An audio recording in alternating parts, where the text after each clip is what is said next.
शादी वाले दिन सबसे सस्ते कपड़े वही शख्स पहनता है जिसने सबके महंगे महंगे कपड़ों का बिल चुकाया हो, और वो अक्सर हमारे पापा होते हैं। और जून के महीने में फादर्स डे भी होता है ना। कितना खूबसूरत ये समय। मदर्स डे तो आप बहुत अच्छे से बनाते हैं और बहुत सारी चीज़ें प्लान करते हैं, लेकिन फादर्स डे आप कैसे बनाते हैं इस विषय पर भी ज़रूर सुनिएगा। क्योंकि अगर आप अपने गर्भ में, अपनी माँ के गर्भ में 9 महीने पलते हैं, तो अपने पिता के दिमाग में आप उन्हीं 9 महीने में चलते हैं। कैसे ले जाऊंगा, कौन से हॉस्पिटल ले जाऊंगा, जच्चा बच्चे की सेवा कौन करेगा, मैं ऑफिस से छुट्टी कितने दिन की लूंगा, मेरे बैंक में पैसे कितने होने चाहिए, मेरी पत्नी को कोई प्रॉब्लम ना हो, मुझे इसकी छठी कैसे करनी है, मैं इसका नामकरण कहाँ करवाऊंगा, बेटा होगा तो क्या करूंगा, बेटी होगी तो क्या करूंगा। लेकिन दुर्भाग्य है कि हमारे इस देश में पुरुषों को उनके किसी भी काम के लिए सराहाया नहीं जाता। और अब तो ये हाल हो गई कि सराहाए ना सराहाए, लेकिन टब में मार कर, टुकड़े कर कर उन्हें फेंक दिया जाता है। पुरुष भी उतना ही इज्जत का अधिकारी है जितनी की स्त्री है। लेकिन बेटा बचाओ, बेटा पढ़ाओ, ये वाला समय अब आ ही गया, जो मैं आपके साथ 20 साल से लगातार बोलती आ रही थी कि बेटों का अपमान हो रहा है। अब आगे आने वाले टाइम में हमें अपने बेटे बचाने होंगे, क्योंकि अगर आपने अभी बेटे नहीं बचाए, देखिए बेटियों को तो पैदा करते थे और मार देते थे, दूध में डाल देते थे। हरियाणा में होता था, होकर 20-22 साल का हो रहा है और उसके बाद वो किसी लड़की के चक्कर में सुसाइड कर रहा है या कोई लड़की उसे मार रही है, तो ये बेटी के पैदा होने से भी बड़ा दुख है। आप समझिए, बेटी तो पैदा हुई मर गई, वो दुख है, बहुत दुख है। क्यों मर गई? बेटियां इस देश की शान है, लेकिन बेटा पाल पोस कर किसी के बच्चे को उससे दूर कर देना, ये सजा बहुत खतरनाक वाली सजा है। तो सोचिएगा इस विषय पे जरूर कि हमें दोनों की ही जरूरत है। आज मैं आपसे 10 जून और 11 जून की बात करूंगी। आखिर 10 जून और 11 जून को है क्या? पूर्णिमा, व्रत वाली पूर्णिमा है। तो आप व्रत रखते हैं तो 10 जून को रखेंगे, ठीक है।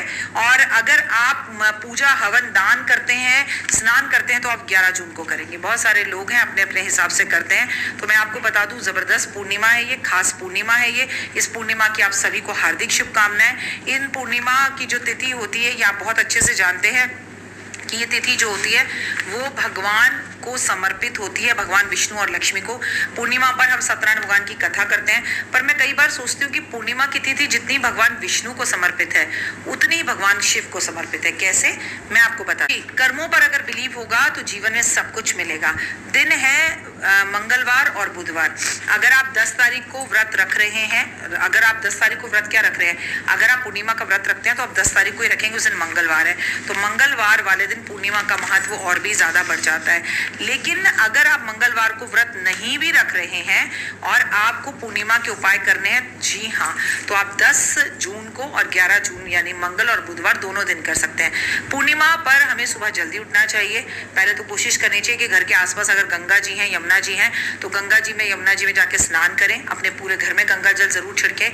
इस दिन सुबह अगर आप गंगा यमुना ना जा सके तो सुबह जल्दी उठें और नहाने के पानी में गंगा जल मिला के स्नान करें, तो बहुत उत्तम रहेगा। इस दिन कबूतरों को बाजरा, गाय को रोटी, कुत्ते को दूध, चींटियों को खाना दें। इस दिन अपने घर में सत्यनारायण भगवान की कथा करें। इस दिन महादेव की पूजा भी उतनी ही शिद्दत से करें जितनी शिद्दत से आप भगवान विष्णु और लक्ष्मी की करते हैं। क्यों? क्योंकि इस दिन चंद्रमा की पूजा होती है, इस दिन फुल मून होता है और पूर्णिमा की रात होती है। कहते हैं कि चंद्रमा जो है महादेव के मस्तक पर होता है। चंद्रमा जब महादेव के मस्तक पर होता है तो वो हमारे लिए बड़ा लाभदायक होता है। और चंद्रमा महादेव के मस्तक पर है और हम चंद्रमा की पूजा करते हैं। वैसे तो ऐसा होता नहीं कि पूर्णिमा में चाहे जितना भी मौसम खराब हो, चंद्रमा के दर्शन हो ही जाते हैं, कहीं लेट कहीं पहले। तो आपको अगर चंद्रमा के दर्शन नहीं भी हो रहे तो आप महादेव की पूजा करके अपने व्रत को खोल सकते हैं। जैसे बहुत साल पहले दिल्ली में हुआ था कि यहाँ पर पोल्यूशन इतना हो गया था कि करवा चौथ पर चंद्रमा दिखे ही नहीं थे और कई औरतों ने अगले दिन व्रत खोला था और कई औरतों ने जो है शिव के ऊपर जल चढ़ाकर व्रत खोला था। पूरी दिल्ली में धूम मच गई थी, व्रत कैसे खोले, चांद नहीं दिख रहा, व्रत कैसे खोले। 12 बजे तक औरतें इंतजार करती रही भूखी प्यासे, लेकिन चंद्रमा ने अपने दर्शन ही नहीं दिए। चलिए अब क्या करना है इस विषय पर बात करते हैं और वो विषय ये है, जीवन में आगे बढ़ना है तो पूर्णिमा वाले दिन अपने घर में सत्यनारायण भगवान की कथा जरूर करें और ना करें तो भी कोई बात नहीं, लेकिन इस दिन अपने घर में एक विशेष पूर्णिमा का दिया जलाएं। जो दिया 4 मुखी हो, जो दिया आप आटे से बनाएं। आटा जब गूंदें तो उसमें थोड़ा सा केसर या हल्दी मिलाएं।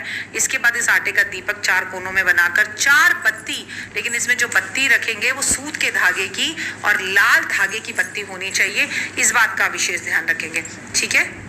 अब आपने बत्ती जलाई, इसमें 1 चम्मच या 1 बूंद शहद डाल दीजिए और ये अपने घर के मंदिर में जलाइए। ये आप सुबह 4 बजे भी जला सकते हैं और शाम के टाइम भी जला सकते हैं। पूर्णिमा वाले दिन माता लक्ष्मी को खीर का भोग जरूर लगाना चाहिए। जैसे आज मंगल और बुध है, तो मंगलवार है तो आज गणेश जी को आप गुड़हल का फूल अर्पण जरूर करेंगे, माता लक्ष्मी को लाल गुड़हल का फूल अर्पण जरूर करेंगे। आज गणेश जी को हरी हरी घास दूर्वा अर्पण करेंगे, सिंदूर अर्पण करेंगे। आज हनुमान जी को भी सिंदूर अर्पण करेंगे। आज आप तुलसी के पौधे के पास विशेष कर दिया जलाएंगे। आज तुलसी के पौधे की 108 परिक्रमा करेंगे, नहीं तो 8 परिक्रमा तो जरूर करेंगे। आपके लिए बेहद ज्यादा जरूरी है कि पूर्णिमा वाले दिन आप खीर खाएं और खीर चंद्रमा की रोशनी में रख कर उस खीर को परिवार को भी मिलकर खिलाया जाए। चलिए कोई बात नहीं, अगर आप ये पॉसिबल नहीं, आप नहीं कर पाते, तो मैं आपको बताऊंगी कि पूर्णिमा वाले दिन एक साथ जाकर हस्बैंड वाइफ को, लवर्स को छत पर बैठना चाहिए और स्टूडेंट्स को पूर्णिमा के टाइम पर छत पर जाकर लाइट जलाकर चंद्रमा की रोशनी में पढ़ाई जरूर करनी चाहिए। अगर आप एक अच्छी टैरो कार्ड रीडर हैं तो आपको अपने कार्ड पूर्णिमा की रात को चंद्रमा की रोशनी में छत पर जरूर रखने चाहिए, जिससे वो जो अमृत चंद्रमा में से निकलता है वो आपके कार्डों में आपके पास जरूर जाए। और खुद भी आप पूर्णिमा की रात को ओम नमः शिवाय शिवाय नमः का जाप, नमः शिवाय का जाप, गायत्री मंत्र का जाप, ओम दुर्गाय नमः का जाप, सुंदरकांड का पाठ, हनुमान चालीसा या महालक्ष्मी हवन करना चाहें तो वो भी कर सकते हैं पूर्णिमा पे, चाहे 10 जून को चाहे 11 जून को। लेकिन अगर आप व्रत रख रहे हैं तो आप 10 जून को ही रखेंगे। उम्मीद है आपको मेरी वीडियोस पसंद आ रही होंगी। 2 मिनट का उपाय जिंदगी बदल जाए, ये मैं आपके साथ इस दिन सुबह शेयर करूंगी। आपको पता है अक्सर करती हूँ मैं शॉर्ट वीडियोस के अंदर, तो वो जरूर देखिएगा। अभी के लिए जय माता दी।